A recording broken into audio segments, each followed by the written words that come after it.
Halo, assalamualaikum warahmatullahi wabarakatuh. Salam rahayu, rahayu, rahayu.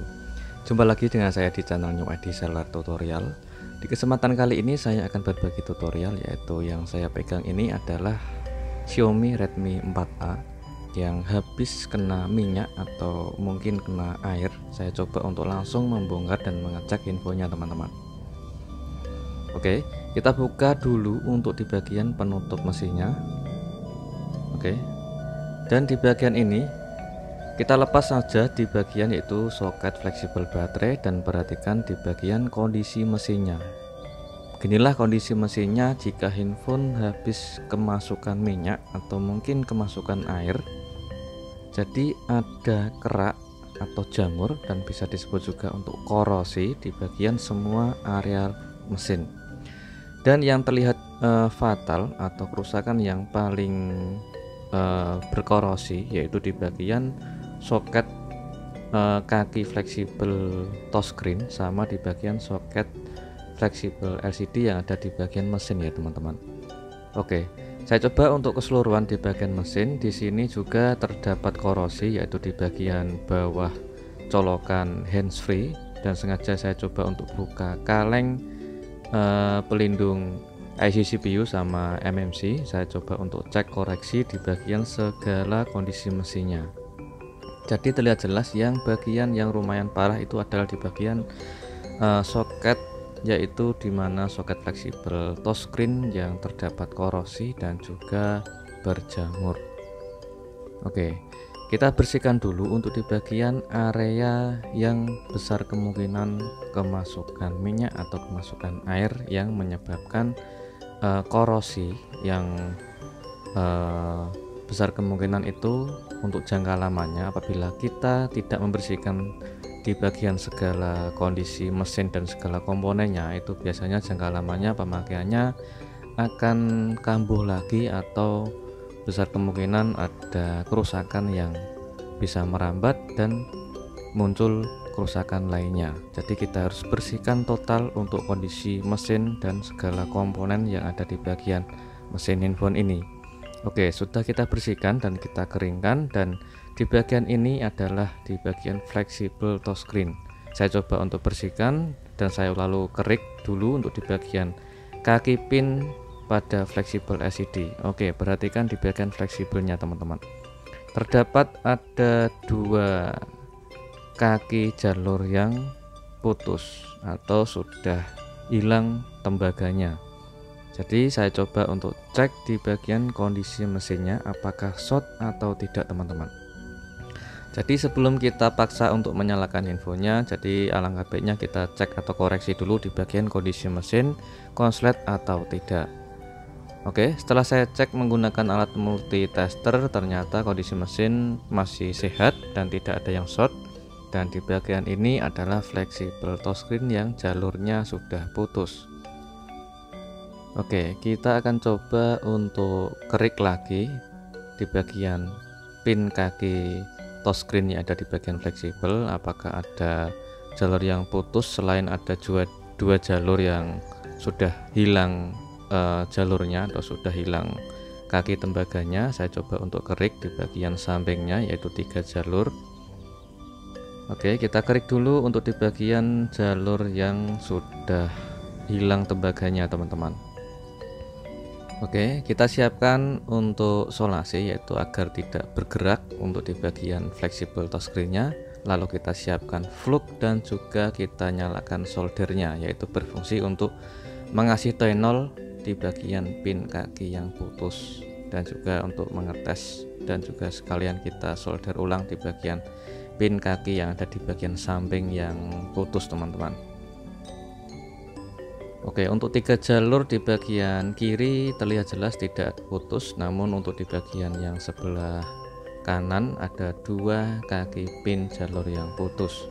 Kita sambungkan menggunakan kabel tembaga yang kecil atau bisa disebut juga untuk trik jumper. Kita sambungkan apabila jalurnya putus. Oke, dengan ekstra hati-hati agar kakinya tidak menempel di antara kaki yang sebelahnya ya teman-teman, agar tidak ngeground atau konslet. Oke, kita potong sesuai ukuran jumpernya dan kita lalu bersihkan di bagian kameranya. Besar kemungkinan kemasukan minyak juga atau kemasukan air, dan di bagian ini juga sengaja saya coba untuk membongkarnya, yaitu di bagian fleksibel mainboard sama papan chargernya. Saya bersihkan apabila ada korosi, dan selanjutnya kita pasang kembali untuk kaleng kondisi mesinnya dan juga kita cek untuk kondisi mesinnya. Oke, di bagian ini sengaja langsung saya pasang semua.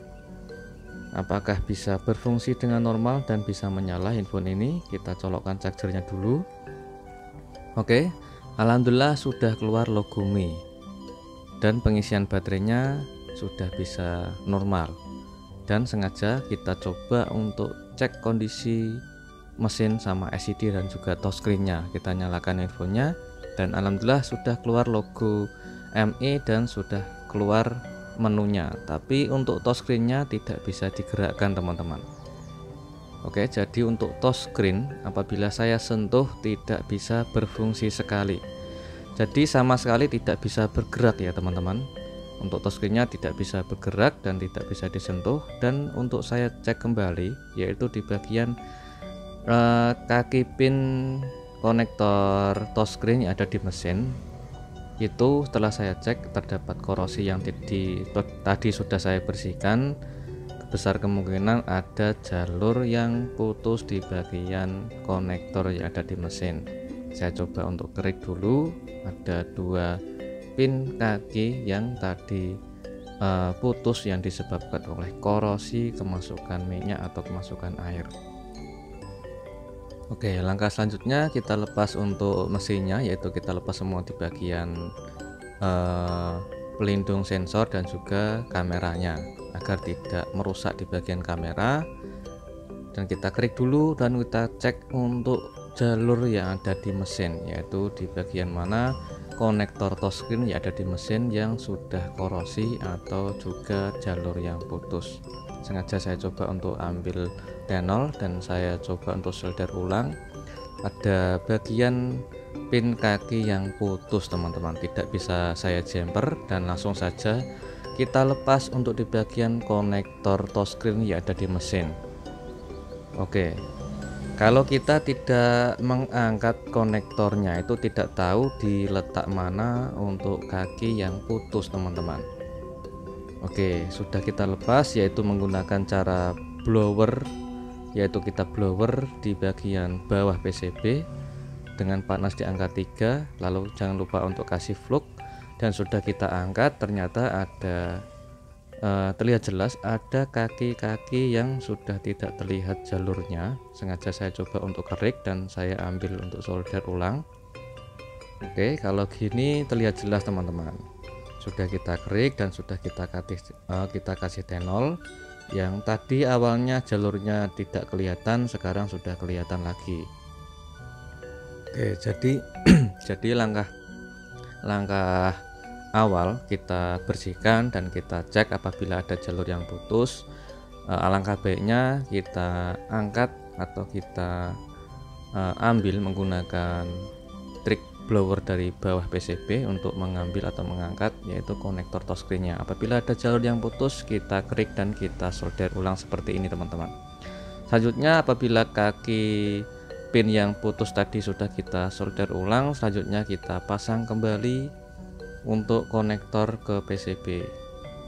Oke, sudah kita pasang dan jangan lupa untuk membersihkan di bagian konektornya yang kemasukan flux ya teman-teman, atau cairan yaitu flux. Dan selanjutnya di bagian ini setelah saya cek itu di bagian jalur eh, kaki pin paling kanan itu putus teman-teman, yaitu di bagian mana jalurnya sengaja saya angkat di bagian komponen atau dioda, yaitu jalur touchscreen yang putus saya angkat dan saya jumper di bagian jalur pin kaki yang paling samping kanan. Oke, setelah kita jumper untuk jalur yang putus dan selanjutnya kita pasang kembali atau kita pasang ulang komponen yang sudah kita angkat tadi, yaitu di mana letak jalur yang putus.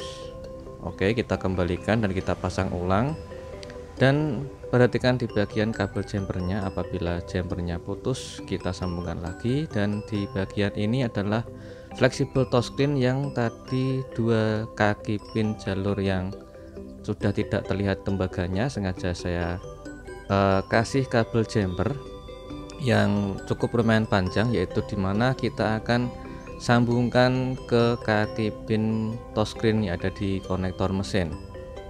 Oke, untuk menyambungnya sesuai jalurnya ya teman-teman, jangan sampai kebalik. Apabila kebalik nanti touchscreen-nya tidak bisa berfungsi. Oke, kita sambungkan untuk jalur yang putus ke pin kaki jalur yang sesuai jalurnya. Selanjutnya kita nyalakan infonya dan kita cek apakah bisa berfungsi dengan normal untuk touchscreen-nya, karena kondisi touchscreen-nya itu sudah retak. Dan alhamdulillah handphone sudah menyala dan saya coba untuk tes touchscreen-nya, ini bisa disentuh ya teman-teman. Alhamdulillah untuk touchscreen-nya bisa disentuh kembali. Jadi untuk kita perbaiki di bagian kaki jalur touchscreen di mana fleksibel itu putus jalur, dan juga di bagian konektor touchscreen yang ada di mesin juga putus jalur, dan sama dioda atau komponen touchscreen yang putus jalur di area konektornya.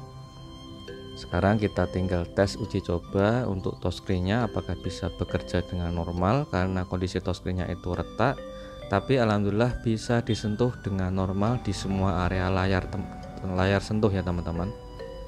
Oke, untuk pengerjaannya sudah selesai dan perhatikan di bagian ini adalah proses tadi sudah kita kerjakan teman-teman, yaitu dimana jalur yang putus sudah kita sambungkan atau kita perbaiki, yaitu di bagian jalur di bawah dioda yang tadi dioda saya angkat dan saya pasang kembali untuk kita jumper ke bagian pin kaki paling kanan yang sudah jalur yang sudah putus tadi kita sambungkan, dan di bagian fleksibelnya juga kita sambungkan ke konektor.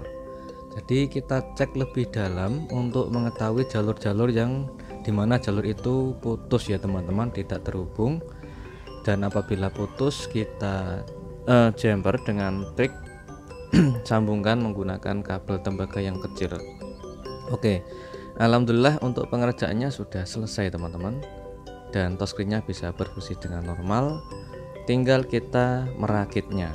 Oke, untuk di bagian fleksibel touchscreen masih nempel karena posisinya ada jumperannya ya teman-teman, ada sambungan kabel jumper, jadi tidak bisa kita lepas. Kita angkat mesinnya dengan pelan-pelan, yaitu dengan kita sambil merakit mesinnya, dan kita pasang semua untuk segala spare partnya, jangan sampai lupa untuk memasangnya kembali.